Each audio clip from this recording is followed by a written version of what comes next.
Hello and welcome to Ivycreates. Today we're going to be doing a little painting of two dogs for a couple that lives in New Orleans, and it is a Mardi Gras themed arrangement of the two dogs. And first thing I'm doing is I get the pictures of the dogs, and then I do a little bit of graphite tracing onto my canvas just so I make sure that I've got my proportions 100% correct. It's very important to me about the proportion thing. I could do freehand, but I don't ever trust my freehand proportions. So I tend to like to use a copy of a picture of them and do a little bit of freehand tracing the proportions, and then I go back in and draw the rest and then paint. So as you can see, I put them in combination. They're separate pictures, but I put them in combination on one canvas, and I'm just painting in a background color, being sure to paint in all of my edges and everything, and then color blocking. And what this is at this point you don't have to worry about anything but just getting some color down on the canvas to start giving you a base. So I used a blue as a background, and I'm using this creamy color to just go ahead and start blocking in color. And then I use my heat gun to dry it in between. I'm also adding some black at this time to this particular dog. I love doing these types of paintings that have a theme to them or a difference. In case you're unfamiliar with what Mardi Gras is, it is Fat Tuesday, and it actually starts months and months in advance. But the culmination is Fat Tuesday before Ash Wednesday, a Catholic holiday. And it is basically you do everything that you're not supposed to do before Lent. And when you do Lent, you give up something for a period of time to show your devotion to God.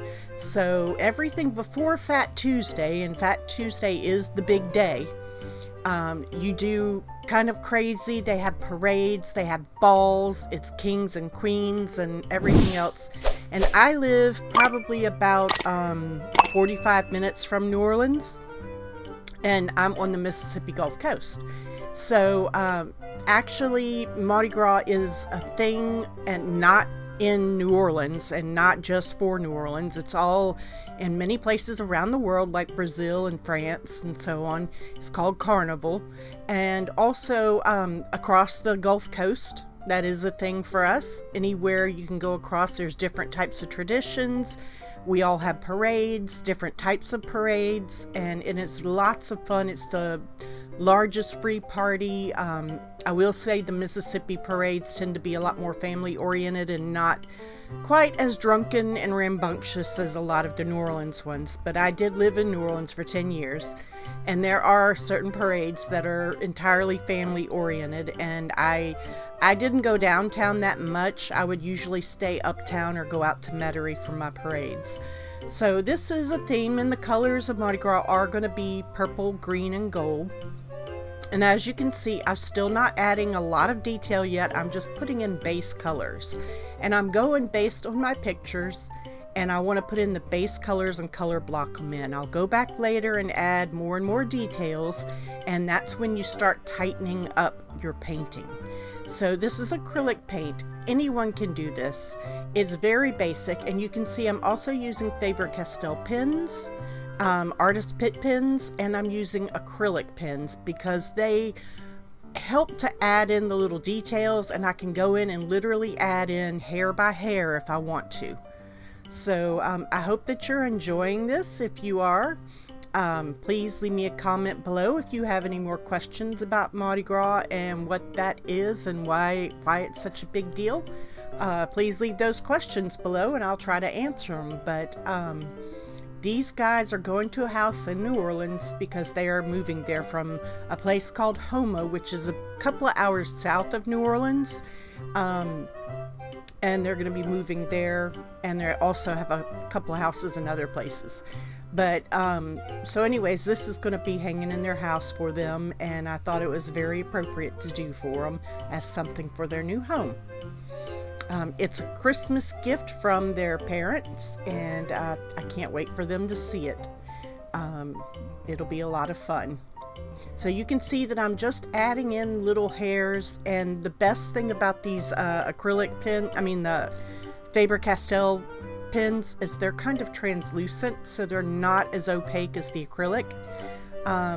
You can go back over them and blend them more, or you can go individually, and you can see that I'm doing, in the nose parts, I'm doing little polka dots, and then I'm adding little small hairs in their fur. And that'll be just a matter of layers. The important thing about the colors is to layer,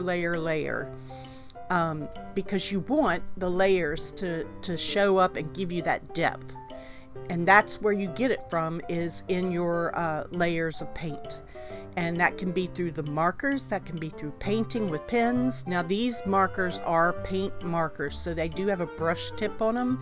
They're not a hard tip like a regular marker, and they are made for artists so that you can actually use them just like you would a brush.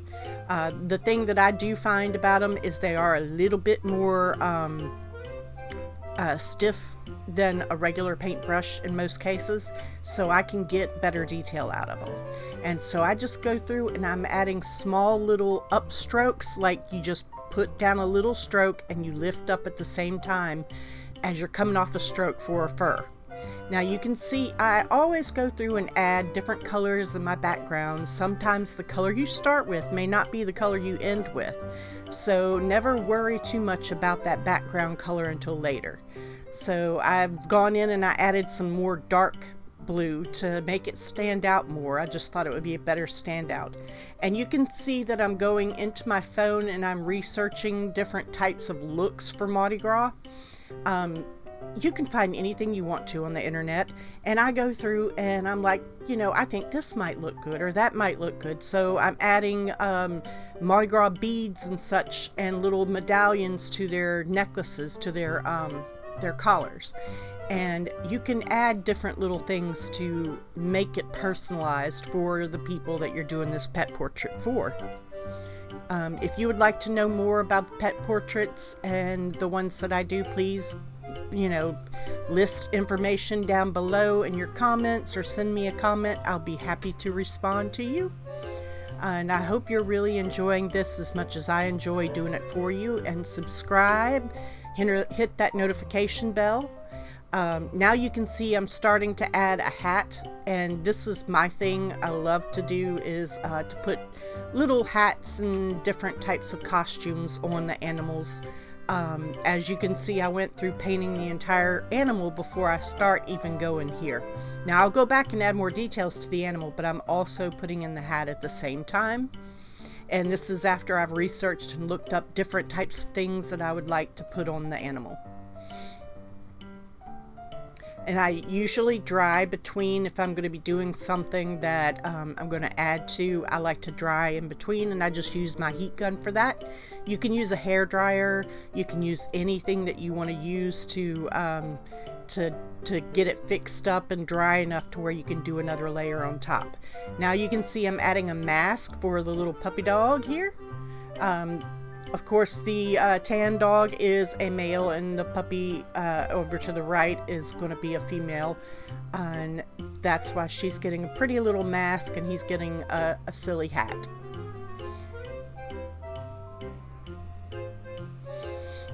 Now I'm just going back in and adding more color and more depth to the mask. And like I said, I go online.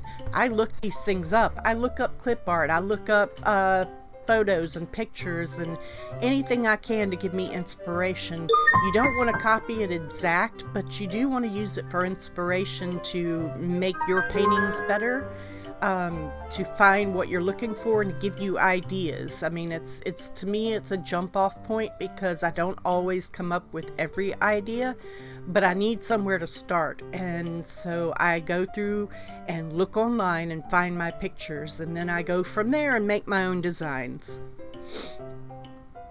Now I'm going in and adding for more in-depth to the eyes, little details to the eyes. There are things you can do when you're doing eyes on anything, on a person, an animal, or anything. You've got to have a catch light, which is the little white spot in the eye, and that's got to be from the direction that you're getting light. And then you've got to have a reflection of that on the eye as well. So you have your white catch light, and on the bottom of the eye on the other side, you want just the tiniest little lighter piece to kind of rim the eyeball, because that will give you, make it look more round. And that's the trick with getting the eyes right. I'm now adding in feathers. Feathers, beads, and bells and such are a big thing for Mardi Gras. Everybody has feathers. They have huge feather shoulder, I don't even know how to describe it. The backings for crowns and all that good stuff. And you just have to look up Mardi Gras to see exactly what it means and what it is. And it is a lot of fun, and it does last for a good long time. They usually start sometime in the fall with the balls and everything, and then it, culminates on Fat Tuesday, which is the day before Ash Wednesday. You can look it up on pretty much any calendar, and that'll give you an idea. And I find the best weekend, if you wanted to come down and visit for this, is usually the weekend before Fat Tuesday. So say like the Saturday, Sunday, that is the best time to come and see parades and stuff. As well as, Monday is Lundi Gras and Tuesday is Mardi Gras. And it's spelled like M-A-R-D-I, and then it's Gras, G-R-A-S, is Mardi Gras.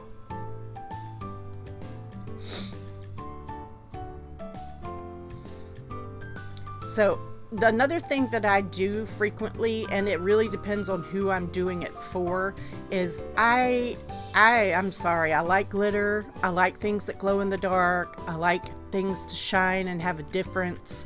I'll use metallic pens. I'll use some glitter on my paintings. I might use glow in the dark and not even tell anybody that I have glow in the dark on it, because that's always fun to discover. I like having discoveries on it that are kind of different. And you can see I'm adding more into the feathers of the mask of the other dog. And there you go. That's going to be pretty much how you do it. And you can go back in and add the little dots and make sure that you've got your details in there. And if you want to, you can look at my other videos as well. I have some that are long form, and like this one is a short form video, just to kind of go through and show you things that you can do. But you can go through my long-term videos, and those will go into more detail individually on each of the fur and the eyes and the nose and the mouth and all that good stuff. So if you have questions, though, please feel free to send me a message down in the comments. And also for anything that I've used, it's also listed down below. And don't forget to subscribe, and thank you so much for watching. I really appreciate you being here.